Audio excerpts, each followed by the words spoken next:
Hello, you wonderful people, and welcome to another episode of Not Too Comic Book. This being a show where I talk about TV shows that are adaptations of comic books. For today's episode, I'm going to talk about the latest episode of Gotham as well as the latest episode of Supergirl. Like always, if I'm talking about something that you want to listen to, you can always look in the description down below. I include the time when I start talking about each of the respective shows. So for example, if you don't want to hear what I had to say about this week's episode of Gotham, you can just skip to what I had to say about this week's episode of Supergirl. Well, the first thing I want to talk about is this week's episode of Gotham. So I'll admit to you, like I admitted in a video, I had completely forgotten where Gotham had left off because it'd been such a little while. And so obviously I really appreciate the beginning part. Obviously remembering, all right. Nigma killed Penguin. And basically that's a big part of what this episode's all about. The fact of the matter is, hey, like trying to figure out who he is because he doesn't, because always the conversation of like, oh, Penguin said like, oh, you never know who you are without me, because Penguin is the only person that's ever been able to see the real him. I mean, to be fair, Isabella kind of saw the real him, didn't care about that either. But there's that side of him. Obviously, like, we saw it kind of during season 1 after he killed Kirsten, his mental state got split in two. There was a version of him he kept seeing in a mirror. That's the version of him that Penguin was able to see, the true potential of being a villain he could be. But now that he killed Penguin, that one person that was his closest friend, he never really got close to anyone like he did Penguin. Penguin helped him and everything. I mean, granted, he ended up betraying him by killing the woman he loved out of jealousy, but nevertheless, but the interesting thing is he's so adamant about trying to prove that he doesn't need Penguin. He's constantly popping pills throughout the episode, making him hallucinate and see Penguin. Because more so than anything, he wants Penguin to be there so he can show him, it's like, see, this is what I'm doing without you. I don't need you to become the person. Because basically, he's killing all these super smart people in their respective fields and artists. And one's like a super smart scientist and stuff like that. All these different people, a total 6 people, he killed just because he wanted someone to be able to bring out that side of him, to bring out the real him. He goes after people. He's like, I'm asking you all these riddles, and if you can solve them, that means, hey, you're the person that can draw it out of me. But then, Penguin's telling him the fact of the matter is that I became the Penguin by myself. I started it by, quote unquote, he didn't really say killing Fish Moon, but at the time he thought he killed Fish by pushing her. But the fact of the matter is, it's like, I took up my spot. I became who I was on my own. I didn't need someone else to help to do it. But Ed's like, no. What I need is an adversary. That basically, I need someone to stand in my way, a great challenger to help drive that potential to the top, to make me like who I really need to be, come to the surface so that I can become who I need to be. And so obviously he picks Gordon, but obviously Gordon's dealing with his own situation in this episode, which we'll get to later on. So the next best option is Lucius, which I love the fact is in this episode we got a little bit of a Lucius and Harvey buddy cop system. Obviously we've had Harvey and Jim prior to now, but now it's Harvey because Harvey's kind of an idiot because it's obviously like, he's like, well, It's like, oh yeah, so that's what this means. This means, and he looks to Lucius and Lucius like, okay, it means this, and that. So he's so adamant about proving himself, obviously doing his riddles, and the fact that Lucius is able to figure them out, and he's so happy about it. He's like, I got my adversary. And so ends up quote unquote poisoning a group of police cadets, as well as, leaving an antidote around Harvey as he's strapped to like some ropes that can be cut at any moment. And he wants Lucius to solve his riddles. It's like, okay, I'll give you the antidote to the deadly poison.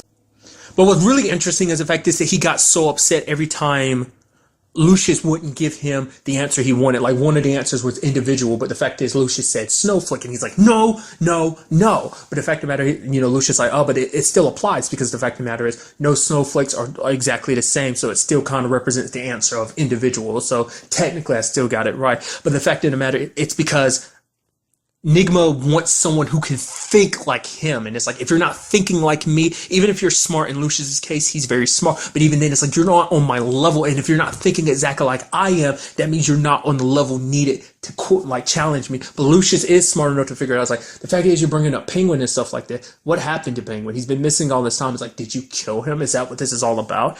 And he finally got the last answer right. Well, and luckily he was able to save, Harvey, which I love Harvey's response. Like, okay, why three answers? Why not give him 4? And then when Lucius says something, I was like, see, have faith in you the entire time, buddy. So it seems that this whole situation, it seems like, has helped him become who he needs to be. Obviously, becoming the Riddler. Sadly, no Kane. I want him to get to Kane. I don't know, like, obviously, I have to mention it every time, hence the title of this podcast, Not Too Comic Book. I'm not familiar with comic books at all, but I'm wondering, has the Kane thing always been a staple? Is that something he'll get later on or not? I'm very curious because it's just kind of like I like that he, I don't know, I just like the thought of just like him just kind of like doing his thing and then spinning his cane around when he's asking you to solve riddles and stuff like that. But he's kind of finally found who he was supposed to be. He thought he could do it by this way and that way, but now he's finally confronted the fact that he's like, I have finally become the person I need to be.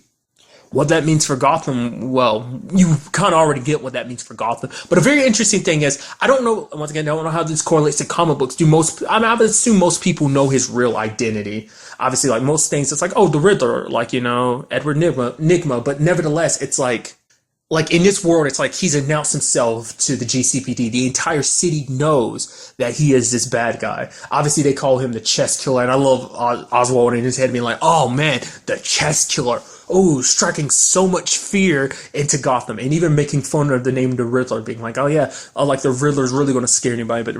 But then Nygma's like, yeah, but the fact of the matter is, the city will know just how terrifying I am soon enough. So I'm very interested to see where he plays in all of this. I don't know if it's really transitioned over yet. It might not, but I think the subtitle for this season is Heroes Rise, and obviously it's called, like, the first half of the season is called Mad City. So it seems like that might be still the subtitle of this episode, so it might not be till like maybe the next episode that it gets labeled as Heroes Rise. I don't know. Maybe it won't. Maybe it will end off on that. Maybe the next season or whatever might be. I don't know. Nevertheless, so obviously because he fits the narrative of Mad City, because obviously we had the Mad Hatter and now we have Edward Nygma. I'm very interested too because we never really got the other side of things with Barbara, Tabitha, and Butch. It's because obviously they have a problem with Nygma too, and it's like when it was all said and done, they were going to take him out afterwards, but the fact is they haven't come after him. It's like, well, they've kind of got everything Penguin's got, so I guess they're like, let Nygma do whatever he wants to. As long as he's not a thorn in their side, especially he probably won't be as much so now because like, it's like, well, even more so now because like we don't have to go after him because the GCPD is already after him and he's kind of already labeled as a villain. So I'm very interested to see what they do now because they're kind of running Penguin's empire. I also do appreciate the fact that we do find out Penguin's alive. Oh, well, that was such a surprise. It's like, no. I am surprised that the person that's taking care of him is Ivy. So it looks like all roads are crossing because it's like our major villains that we're here that we've established is like we're kind of pushing them to rise up and kind of be who they are. I'm very interested to see like when it's all said and done because obviously you have Oswald be like, I just remembered I have somebody I've got to kill. So I'm very interested to see what happens when the Riddler clashes with Penguin. Will it be like the Riddler is, because obviously it seems like obviously the main antagonist of this season is going to be the Court of Owls, but obviously within these sections you're going to have like obviously other villains rising up and everything too. So obviously but obviously it's probably going to turn into like almost like a three-way war because obviously Penguin's still alive and the Riddler's alive do his damage, but also you have Barbara, Tabitha, and Butch to kind of deal with in the meanwhile too. So I'm very interested to see where all those like storylines go. Also, like, obviously we don't really know where Falcone stands in all of this too, like when it was all said and done, like,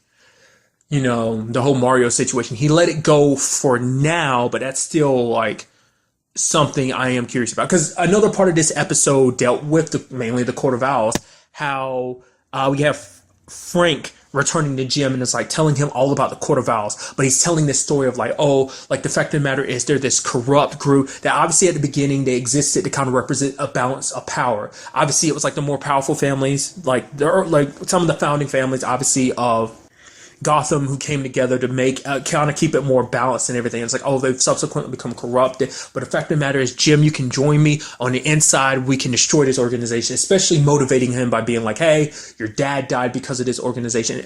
But Jim asked a good question, like, where the hell have you been this entire time? It's like, you knew this group killed dad. For the past 20 years you've been going. He's like, oh, I've been trying to work my way on the inside. Like, I had, self-preservation. I couldn't do it on my own. And I know if I stood up against this, then they would kill me. But with you by my side, we can get this done, which obviously Jim has his reservations about it, but it's like, especially motivating him by being like, oh, this group killed your dad. So really the main purpose, obviously, at the end we see is the fact that this is all a ploy to get Jim part of it. I was wondering, it's like, when we find out, it's like, is it going to still stay like an idea of like, oh, maybe he's telling the truth, maybe he's not. I was suspicious the entire time, but it's like, nope, legitimately he was like trying.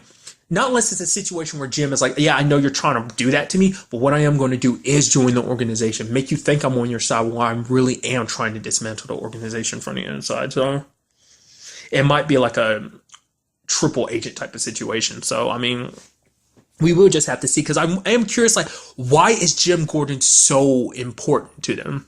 Because obviously we see the other side of the plans with Bruce, which, like, that makes 100% sense why. Obviously, get to that, but why Jim? Is it because Jim's like a pillar of the community and stuff like that? Because it's like, because even Frank was talking about the fact that it's like, oh, I've done stuff in my past that I regret. It's like, oh, the fact is I broke my brother. But the fact of the matter is, makes me think, the fact is he told that, makes me think it might have actually been him who actually put out the hit on his own brother. Because that's why Frank and Peter had a falling out. It's because over the way that the group started, because obviously they went with it at the beginning. They joined it. We're like, we're honored to join it. It's like the Court of Owls. They're this legend in Gotham. They exist to keep the balance and everything. They do good, but it's like, you know, obviously Peter saw a different side of them, a side that Frank is kind of like, no, brother, if you're not with us, you're an obstacle. So I'm getting the feeling that that's going to be the reveal, that he was the one. It doesn't seem like he's really, because obviously it's like a council that they answer to.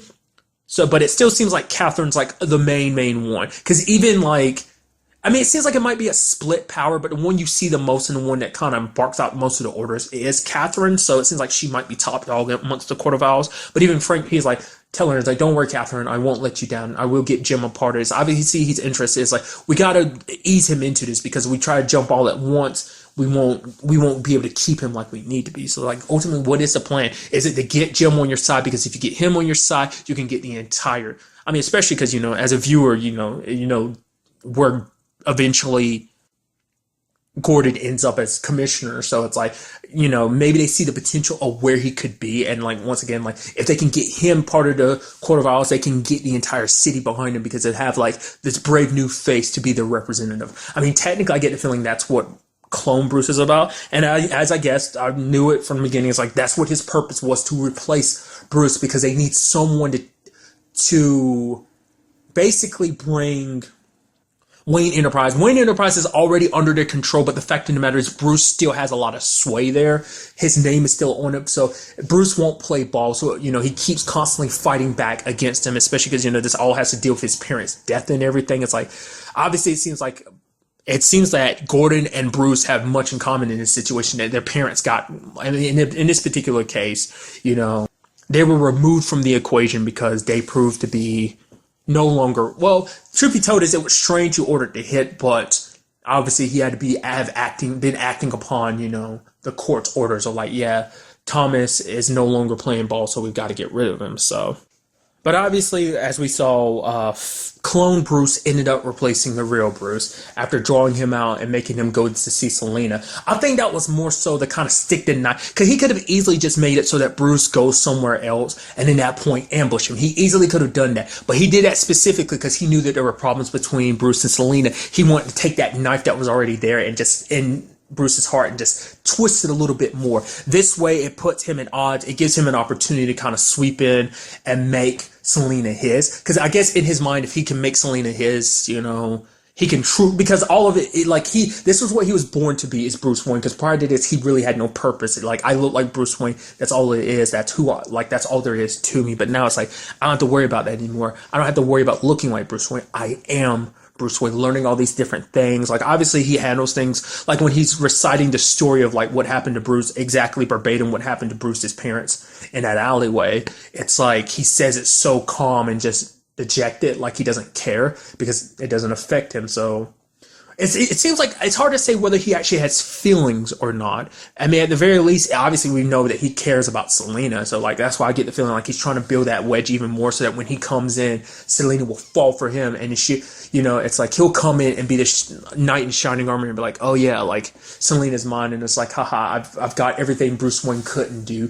kind of to prove that, hey, I'm the best. I'm the best version of you that could ever exist. I'm a better you than you could ever be. So So obviously now this gives them sway on Wayne Enterprises a little bit more. It makes you wonder how many people, because the question is like how many people on like the board are actually members of the Court of Owls, or at the very least heavily connected with them. So I'm sure there's a lot of people on the board who have their own agenda and everything, but still. And also at the very end of the episode, we do see that Bruce is locked up in a cell and he's looking out and there's like these like snowy mountains. My first thought was like, could this, I am going to butcher it because I never really say it right, is Nana Barfet? I can't say it. It's where Ra's al Ghul or Ra's al Ghul lives. Like obviously, like if you've ever watched the show Arrow, there, like where the League of Assassins exists here. What if that's where he is right now, or at least in that similar area? Because obviously, I mean, it came up, like, because I'm familiar, like, that's how I actually knew Ra's al Ghul prior to me watching Arrow, is because I knew of him first as a Batman villain because of Batman the Animated Series in the 90s. He played a part in a storyline. That's how I found out about him and the Lazarus Pit. But, I'm wondering will they bring that storyline over, because obviously even in Batman Begins, that's where that whole storyline takes, because I didn't realize that until going back, because I don't think I ever really 100% watched Batman Begins all the way through, and then I heard it's like, oh, Liam Neeson's character is like, oh, you're Ra's al Ghul. Like, I didn't correlate that because I think it was like one point after I'd started, like by the time at the time I'd already saw season 3 of Arrow, and I was like, and I'd come across it and I was like, oh, that's who your character's supposed to be, because I'm not that well versed in the DC knowledge, so it's like I'm curious. This might be the point where we get to see like, Bruce becoming the person he needs to be. Like, maybe the group handed him off to someone else to keep him prisoner, but the fact of the matter is, like, maybe he gets trained by the League of Assassins. This is how he becomes, like, kind of correlating with Batman Begins. Maybe that's how he learns what he does. Like, maybe we're getting the first true steps, because obviously we got a little bit of his training, and as we saw in this episode, he kicked the crap out of those guys that were kind of threatening to kick his ass. So that was pretty impressive, but now obviously get like better moves. But what I also appreciate about it is the fact is that we do see that Alfred kind of has a feeling like something's off, because Bruce came back, he's all smiles and everything, like, yeah, Selena. But the fact of the matter is, that's not normally how Bruce would act. That's not the suspicious part, but the fact is he's like, oh yeah, I got that meal ready for her. He's like, oh yeah, that sounds good. And that moment he had Alfred go, yeah, sure. Because prior to that, when Bruce left, he was like, you're making that again? So obviously, he's suspicious. Whether he's going to jump to that conclusion or not, especially because, I mean, they know that the other Bruce exists, but the fact of the matter is, will he jump to that conclusion? I don't know.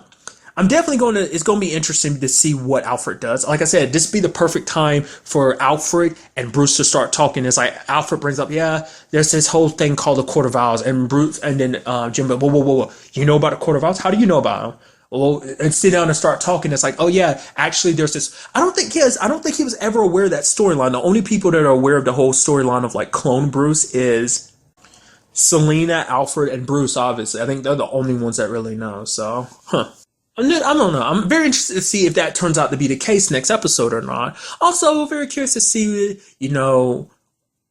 what will go forward with the Riddler. Like, now that he has Lucius as an adversary, will Lucius continue to be his adversary, or is he just going to go out there? Obviously, he's looking for his true adversary, who obviously hasn't technically been born yet. I mean, he's around. He just hasn't become the ultimate detective. The greatest detective is the proper term. Ultimate detective is something else entirely, and me saying ultimate detective in the context of what I'm pulling it from is like, oh, that's kind of a spoiler for that particular thing, so I won't say it. Never mind, I'm gonna shut up. Nevertheless, very good episode. Very happy to have Gotham back. Very interested to see what goes on in the next episode. And now moving on to this week's episode of Supergirl. So in this week's episode, we have kind of a little bit of a look into Lena's past, a little bit in the sense of she ends up crossing paths with the guy that she used to work with named Jax, played by Raul, best known as Ravi from iZombie. And the moment I saw it, I was like, oh, I wonder who they're going to get to play this guy. Oh, the way they got the shadow and everything makes me just like, what? Raul, what? Ravi's in this? I kind of lost my, I was just like super excited. I was like, what? Ah, that's so cool. Side note too, also, his chief advisor, Beth, that's the actress who played Geo on Timeless. I was like, nah, like, you're hitting me. Oh, that's too much at once. That's so cool. I know, like, I just have a little nerdy moments, but essentially Lena and Jax actually work together on a project, the project that he's working on now called Biomax. Essentially, it's basically nanomachines to kind of help. Obviously, he uses the example if he cuts his hand, and obviously the nanomachines heal him. Well, the fact of the matter is, I really love the fact is that obviously Lena wanted Kara to go with her because, I mean, for Kara, she doesn't really have much to do because it's like, hey, nothing's really going on that needs Supergirl's help, and obviously she's on her own. She got fired, so obviously she doesn't have work. And so at first she's kind of like, oh, that's cool and everything. More time to focus on me, and it's like, I'm bored out of my mind. I have nothing to do. And it's like, Lena's like, hey, I want to go, you know, someone I was intimate with, Jack, is like doing a presentation and everything. It's like, I'd like to go, but it'd be super awkward and everything. And Kara's like, no worries, I got your back, and goes with her. I do love the fact is that the awkward moment is like she runs into Snapper, and then Snapper's like, oh, great. And so basically, he's like, okay, Jack opens up the floor. He's like, okay, the questions. And immediately you see Kara standing up and is about to ask a question. Snapper kind of interrupts, but then she interrupts Snapper and asks her a question, which was a pretty good question. And even he was like, Jack's like, oh, that's a really good question. And then you almost have Kara being like, kind of one up Snapper. I just love that little moment like that. But obviously a guy named Joe comes to her. It's like, oh, like something's not right about this whole situation. The fact of the matter is the human trials thing is complete bogus. The fact of the matter is the nanomachines were never actually, the nanites were never actually tested. There were no human trials. It's all a lie. And so it's like the fact is they're dangerous. The fact is that they have not been tested on humans. It's like, how can we be so sure that we should be using them? But before the conversation really got any further with Kara, his car exploded. And sadly, Kara got out of the car and just like that, to me that was like a moment where it's just like different. Like for one, Kara, that's like one of the first times anyone's been able to, like, that was something that she dealt with in this episode, as like people died in front of her and she wasn't able to do anything about it. Like, you know, it's like, I'm the hero, I'm here to protect National City, but I can't protect someone like that. It's like two people have been in front of me in that situation. It's like you wouldn't have been able to do anything. It was momentaneous. Like his car burst into flames, and just at the moment of like you see her flying out of it unfazed and like watching as that guy died in that car like that. It just kind of shows you just like, even with all the power in the world, there's just some things you can't stop. You know, it's like, you know, some will go as far as calling Kryptonians, you know, here on Earth, like literally having the power of gods, but even they aren't omnipotent. You know, they might be super powerful and stuff like that, but even they have their limits and stuff like that. So obviously it happens again later on when Snapper's meeting with his source, and like this time, like the nanomachines ended up chewing up a dude, to the point like it ended up reducing him to nothing. There wasn't even any bones left, and it started heading towards Supergirl and Snapper, and she used her freeze breath. And I love the camera spin as it was freezing, and then but later on they ended up breaking out of it. So I'm showing you how tough those little bastards are, because obviously this entire situation is obviously Lena and Jack are kind of getting closer and everything again. Like obviously they had their differences, because for her, she had to choose between, like, it was a situation where it's like he kind of got too distracted with work and stuff like that. That age-old story of like work kind of taking precedence over your relationship, but especially for Lena's case, because it's like she's torn between her relationship and her work they're doing, as well as L Corp, because it's like probably around that same time was probably around the time the whole like Lex situation turned into what it was, and he got arrested and stuff. So that was probably the main motivation for her to go like, hey, I'm gonna go back and, you know, change Lex Corp and make it L Corp, change it up into something that, you know, people don't have to look at with like, oh my god, that's Luthor's, you know, and look at it with more pride of like, hey, rebuilding it and making it something better. That's always been Lena's goal, you know, because more so than anything, it's like to undo everything, like to undo everything that's associated with the Luthor name, especially, you know, now knowing who her mom is, the head of Cadmus and everything, it changes everything, you know. So it almost seems like when the Luthor name is kind of a thing, and that's something like she ends up bringing up later on in the episode. I mean, I'll go ahead and get to it now. Like it was super sad in my, like the way things ended up. I love the twist, because basically I saw it coming at first. I was like, okay, so obviously what we're going to have a situation is where you have like the CEO who doesn't realize everything's going on behind his back, that effect matters. I'm like, it's probably his chief advisor Beth that's behind it. I was like, oh, nope. Then like Kara and Mono came across that video and he was injecting his own. It's like, oh no, he willingly knew that these things were dangerous and he went along with it. And then later on it's like revealed like, nope, I was right to begin with. It was Beth, that basically she's been controlling Jack from the beginning, because basically he backed away from the whole situation. He knew how dangerous they would be, especially because they warped the subjects' minds, because they tried it obviously on mice and stuff like that. Saw what it was doing there, and it's like, obviously it's working like that to mice. It's like, we can't try it on humans. But for Beth, it's like, oh, the fact of the matter is, it's like this one little problem with it, and he's willing to scrap the entire idea. It's like, it's a pretty big problem. It's like, oh, it has benefits and stuff like that, but it leaves you a completely different person. Like in this particular case, being controlled, put that in the wrong person's hands. In this case, that being Beth, and her willingness to just like do that to him. It's just like, it's like, because she's like, oh, he's willing to scrap this good work. It's like for this one flaw. And so basically she killed all these other people to cover up the fact is that obviously the lies about the human trials and everything. And the reason why, Jack didn't remember anything was because he was kind of shut off, like more like hibernate mode in a sense, while she made him do all this stuff, which is like super sad. Which I admit, I like the like aesthetically how it looks, especially like when he's like forming, like obviously it's like a swarm of like little insects like chewing at your body, but at the same time, like when they reform and take on the form of a human body, I thought that was kind of neat. But obviously when it came down to it, she had to, like, Kara's about to be attacked by these things. It's like, I'm curious would they have been able to break her down. I'm sure they probably can attack on a, like, the fact is that they can leave nothing left. I assume they can also attack on a cellular level or something. So I'm assuming even someone like Kara, her skin, I don't know, like, because I would almost think it wouldn't be too much of a concern, but maybe it's a situation where it's like at the very least it might have led to her being controlled or something. But I'm thinking maybe these things could bypass her skin and everything, and just because they can attack her at a cellular level, that they can kind of bypass her hardened skin or something. I don't know, but basically Lena had to choose between, because doing this would mean shutting them down would basically mean killing Jack, and even he's like, go ahead and do it, because it's like he doesn't want to be used to do this, and she does. So, and later on, she even admits that later on, it's like she remembered when her mom was there when her brother got arrested, and it's like she's like, my mom just acted normally, cleaned up his room like it was any other day, and just like she's afraid to become like that. She's like, right now I feel nothing, but there's a little part of me that's happy at the thought of Beth being dead. And she's like, I'm afraid of that cold, calculated nature that, once again, like, as I was bringing up earlier, it's part of the Luthor name. She doesn't want to become like the other Luthors. She doesn't want that to be who she's going to be.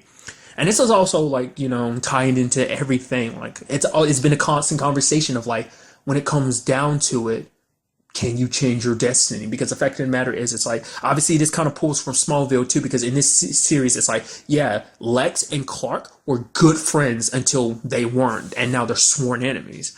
So it's like, is that what's going to happen to Kara and Lena? Given the opportunity, Kara's fought through tooth and nail to prove it. Like, no, Lena's nothing like the Luthor. She's her own person. Just because she has the Luthor name doesn't make her one. But the fact of the matter, well, that basically, because in some cases it seems like the Luthor name as well as the blood of a Luthor is enough to drive you to be something you might not want to be. And she's worried that she's going to turn into that. But Kara's like, don't worry. When it's all said and done, I won't leave you alone. I'll always be by your side. I'll protect you. Promise I'll always have your back. And it's like, you get that feeling. It's like, those are words I'm sure that Clark once said to Lex. I mean, obviously, if you've seen Smallville, you kind of know that's kind of like he always bent over backwards. He always defended Lex. That's why, like, even Jimmy, like, always had, like, threw a stigma towards Lena the last time. It was like, oh, she was kind of suspected during the whole, like, getting her mother out of jail situation, the Metello situation, is because, like, because of that mentality that Lex and Clark were, like, brothers. They were best friends. And then they are where they are now, and it's like, I hope that it doesn't turn that way, but obviously new developments at the end of the episode kind of show that, hey, that might be the case, especially when you have Rhea, Mon-El's mom, getting in the mix and everything, and it's just like, dude, she's like asking Lena, that's like, hey, I got a business venture for you. It's like, what exactly is she up to? It's like, and how quickly she's adopted to human society. Like, the fact of the matter, she's putting on this fake persona and everything. Why specifically Lena? Is it because maybe she looked into, like, a database or something and found out who Lena is? Maybe she knows Lena's connection to Kara / Supergirl. Or maybe it's like she knows specifically Lena's connection, obviously her brother being Lex, and his connection to Clark is what maybe it's like, oh, maybe I can use the Luthors. I feel like if that was the case, I don't know. Like, I mean, maybe this will all go back to Lillian too. Like, that might be where this all ties up to, because I feel like Rhea and Lillian might be ultimate allies. I mean, granted, Rhea being an alien might sour that a bit, but at the same time, it's like, if it's about destroying Supergirl, and it's like, oh, we're going to leave this planet, but it's like, at that situation, it's like, would Lena really be okay? I mean, there was that whole, like, Exodus situation, so maybe she'd be more, like, okay, you destroy Supergirl and help us get rid of everyone. It's like, yeah, as long as I get my son off this planet, you can do whatever you want to all the other aliens. I don't care. We're going to go back to Daxam anyway, so. I don't know, something to kind of think about, but I'm definitely curious to see what Rhea has up her sleeves, because it's like, as we saw what she did with the King, it's like, Queen Daxam isn't to be messed with, essentially. It's like, she's so unpredictable. I was worried about that, but I just could not believe she actually did that, and it's like, I brought it up last episode, it's like, with her doing that, who's to say what she'd actually do to Mon-El? It's like, that's the man that she loved, but she felt like he betrayed her, and now Mon-El's kind of done the same thing, he's turned her back on her. So, no telling what she'll do, especially what she'll do to Kara, because she'll blame Kara for changes in Mon-El. So, and speaking of Mon-El, I did love that moment. You know, it kind of makes the situation a little, I mean, actually makes it sadder, but at the same time, a little sweet moment where obviously Lena and Jack were on a date and everything, because obviously he was confessing the fact that he made mistakes back then, that he wasn't willing to really look when he needed to. Like, it wasn't until it was already too late when he realized, I shouldn't have tried to make you go choose between me and L-Corp. I should have been able to be like, yo, there's enough room for us in both me and your family in your life. But the fact is, he's caught up work and everything. But those guys, that almost double date moment where it's like, oh, hey, oh my God, Lena, you and Jack are here. And then you have that moment of Mon-El's like, hey, he's like, and then you have like Jack being like, oh man, I was hoping I'd be the most handsomest guy here. And Mon-El's like, man, he is charming. And even hugging him later on, be like, I felt this like man connection. You know, we should hang out sometime. It's like, yeah, we should, all for the purposes of getting a card off of him. So, I don't know, it was kind of nice seeing them kind of work together in that regard, like in a more journalistic point of view. So, and speaking of journalistic, I love the conversation. Like, oh yeah, I heard Supergirl like saved your life, Snapper. Did you thank her? It's like, yeah, no. I mean, the one time I've only ever said thank you one time, and that was to the voice lawyer. Which, you know, kind of, okay, Snapper, you're a very interesting dude.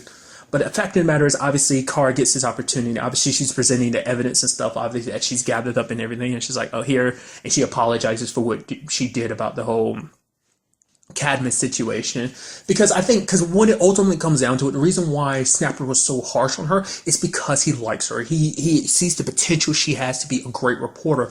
And the fact of the matter is, going back to it, like I brought it up then, I'll kind of bring it up here again, like, because she reiterated, she's like, you're right, I was lucky. The fact of the matter is, you've taught me so much. Me doing that was me betraying this job.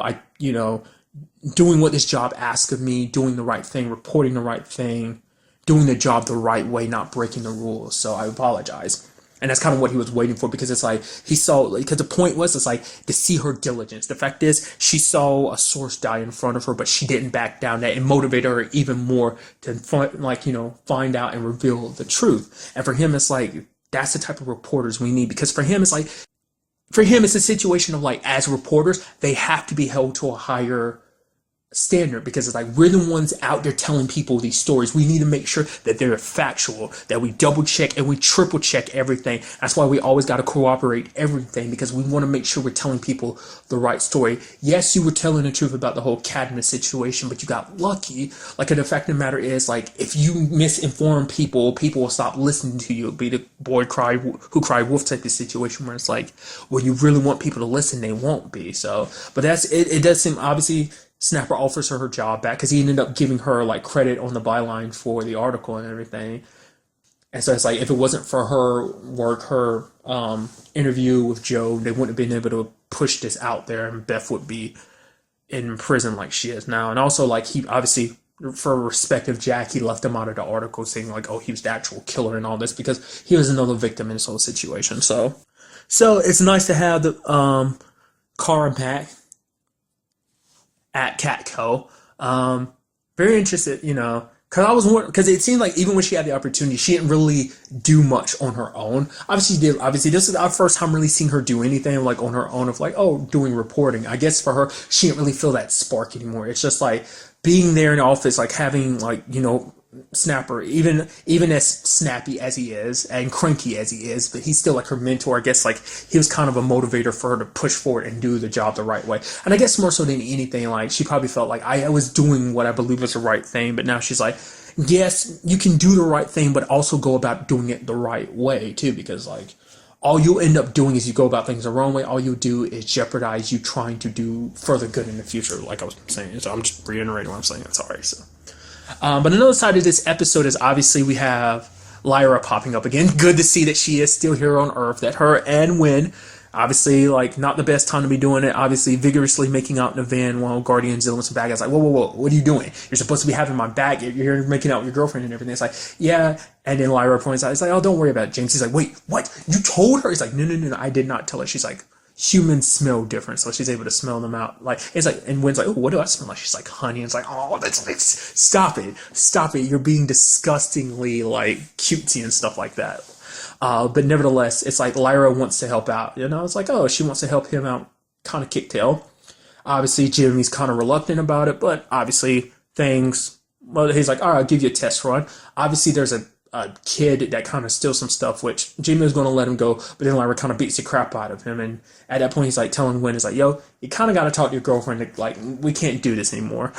And so Wynn has to break the news to her, which she did not take it well. She's smashing a glass. She's like, this is James, huh? He's the one that told you. He put you out to this. I knew he didn't like me. The fact of the matter is, if he wasn't your best friend, I would have ripped his heart out a long time ago. I was like, wow, we have never seen this side of you before. And she was like, wait a minute. No, it's not just him. You agree with this too. And it's like, she's like, because before she was like, so how long? He's like, oh, long. It's like, well, we're kind of thinking like this might be like a forever situation of you staying, like just kind of stays a duo situation. Hence, that's what made her decide to smash the glass. But she's like, I'm going to the bathroom and powder my nose. You better not be here. And it's like, holy crap. Because it's like, we've never seen that side of Lyra before, which I really appreciate because it puts in a different perspective of being like, yeah, like it kind of shows you that the honeymoon phase of the relationship is over. So it's that phase where it's like, oh, you kind of see that side that you typically probably hide from other people. So it's just kind of interesting seeing that. I mean, ultimately she does want to do the right thing because I'm sure she want to make up for all the bad things she did, manipulating Wynn and stuff like that.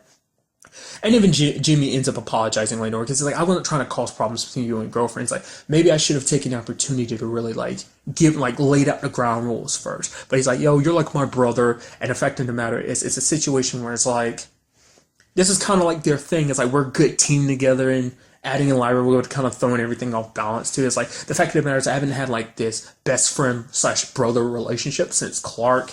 And so this is kind of new to me again. So it's just kind of like, almost in a sense, like, yo, bro's supposed to come before like girlfriends, essentially. It's like we're supposed to have each other's back, but it's like, but even then he's kind of like, I realize I kind of messed up in that regard. So it's like, Lyra, you're like my brother, and because you are like my brother, I should be more receptive to like wanting to bring your girlfriend into all this stuff too. That because she's just as important to you, so. Which, I'm very curious to see if that will be continuously a thing or not. Like, I hope so, because I'm very interested to see the fact of the matter is she is going around, like, with a real face on. I mean, most aliens keep their identities hidden. I wonder will Lyra decide to kind of take on a more human appearance from now on? Or she probably takes pride in what she looks like. I'm never going to hide who I am, But I'm sure she was going to need a secret identity as a whole Guardian situation. So I'm very curious to see what will that turn about. Would she have like a costume made? Even though like, well, because Mon-El, like I have an idea of what his suit as Valor looks at. I slightly remember it because I only saw it one time. I've never looked at it more than once. So obviously he's got his current getup. It's kind of like his fighting attire, but obviously eventually that's going to turn into something else, I assume. So does that mean Wynn's going to start on something for Lyra or not? So I don't know.